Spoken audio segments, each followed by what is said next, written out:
নমস্কার, কেমন আছেন সবাই? নানা রঙের দিনে সবাইকে স্বাগত। আজকের আমি দুপুরে রান্না করব একদম নিরামিষ। আজকে মঙ্গলবার। চলুন দেখে নিই কী রান্না হবে। আজকে গোবিন্দভোগ চাল আর মুগ ডাল দিয়ে খিচুড়ি হবে। আর এখানে একটা সবজি হবে, কুমড়ো, পুঁই শাক, আলু বেগুন দিয়ে পটল ভাজা হবে, আলু পোস্ত হবে। আলু পোস্ত মানে আলু ভাজা পোস্ত দিয়ে। এখানে আমি মুগ ডাল, গোবিন্দভোগ চাল জল ঝরিয়ে সব শুকনো করে রেখে দিয়েছি। এখন কড়া গরম হয়ে গেছে, মুগ ডালগুলো ভেজে নেব।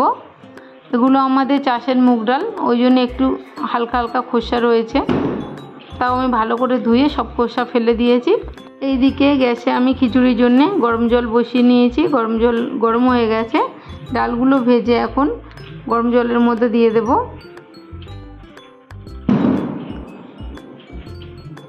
নাড়িয়ে দিলাম খুন্তি দিয়ে। এখানে আলু পোস্ত ভাজার জন্যে দিয়ে দিলাম জিরে, তেল দিয়ে দিয়েছি। তেল গরম হয়ে গেছে, আলুগুলো দিয়ে দিলাম। পোস্তর মতো আলু কেটে নিয়েছি।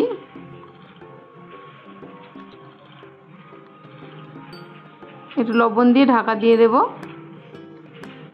দিয়ে দিলাম পোস্ত, 3 চামচ পোস্ত দিয়েছি। দিয়ে দিচ্ছি একটু ঢাকা। এদিকে আমার ডালগুলো একটু সিদ্ধ সিদ্ধ হয়ে গেছে। দিয়ে দিলাম গোবিন্দভোগ চালগুলো।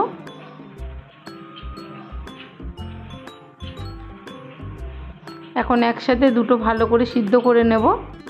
নিরামিষ দিনে কিন্তু এরকম গোবিন্দভোগ চাল মুগ ডালের খিচুড়ি খুব সুন্দর লাগে, একটু কাজু কিশমিশ দিয়ে। তার সাথে একটা ল্যাবড়া টাইপের কোনো সবজি হলে আরও ভালো লাগে খেতে। এখানে আমি একটা সবজি করব আর সব ভেজে নেব। পটল ভাজাটা হয়ে গেছে, নামিয়ে নেব। এখন করে নেব খিচুড়ির মশলাটা। দিয়ে দিলাম একটু জিরে, একটা তেজপাতা, দুটো এলাচ, 2 শুকনো লঙ্কা আর একটা টমেটো, আর 2 চামচ আদা বাটা, 3 চামচ দিয়ে দিলাম। ভালো করে ভেজে নেব। একটু হলুদ দিয়ে দিলাম, একটু ধনের গুঁড়ো, একটু লঙ্কার গুঁড়ো আর একটু জিরের গুঁড়ো দিয়ে ভালো করে একটু লবণ দিলাম পরিমাণ মতো। মশলাটা ভালো করে কষিয়ে নেব।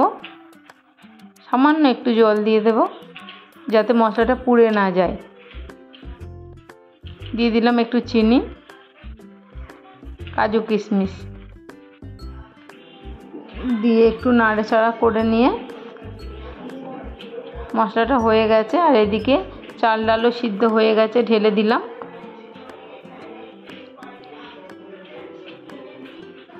নিচে বসে না যায়, ভালো করে নাড়িয়ে দেব। আমার এই সহজ পদ্ধতিতে রান্নাগুলো অবশ্যই দেখবেন আর পাশে থাকবেন আমার, আরও আমি যেন ভিডিও দিতে পারি।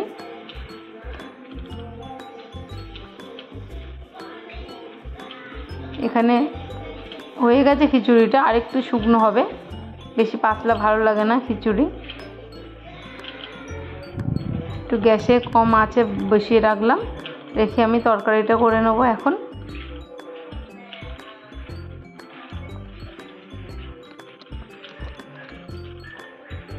কড়াইতে দিয়ে দিলাম তেল গরম হয়ে গেছে। দিয়ে দিয়েছি বাদাম, 2 শুকনো লঙ্কা, একটা তেজপাতা দিয়ে ভালো করে ভেজে নেব।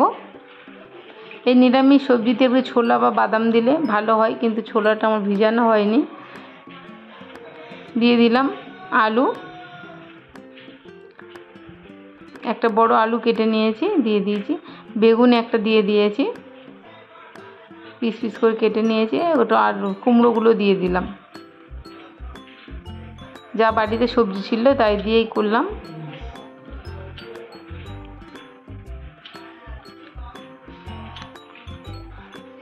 এখন সব সবজিগুলো ভালো করে ভেজে নেব।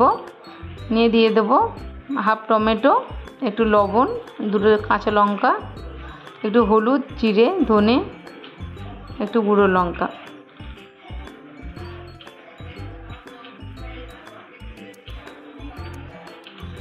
সব মশলা দিয়ে এখন দিয়ে দিয়েছি পুঁই শাকগুলো।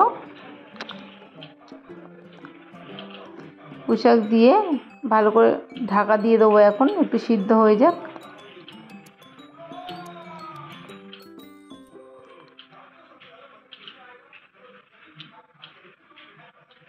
এখন এখন দিয়ে দিচ্ছি আদা, 3 চামচ আদা আর কাঁচা লঙ্কা বাটা।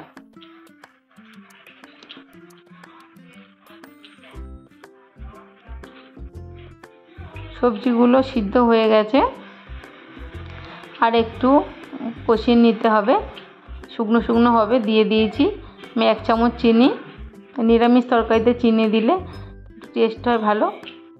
এখানে আমার সবজিটা হয়ে গেছে, সব রান্না হয়ে গেছে। পাঁপড়ও ভেজে নিয়েছি। আমি থালাতে সুপ্রিতের বাবা খাবে, থালাতে বেড়ে নিচ্ছি। দিলাম পটল ভাজা, এখানে দিলাম আলু আর পোস্ত ভাজা, নিরামিষ সবজি আর পাঁপড় ভাজা। এই আমাদের দুপুরের খাওয়া দাওয়া। ভালো লাগলে অবশ্যই লাইক শেয়ার কমেন্ট করে জানাবেন, আর নতুন যারা দেখছেন একটু সাবস্ক্রাইব করে দেবেন। আবার আসছি পরের ভিডিওতে। আপনারা কিন্তু সবাই ভালো থাকবেন, সুস্থ থাকবেন।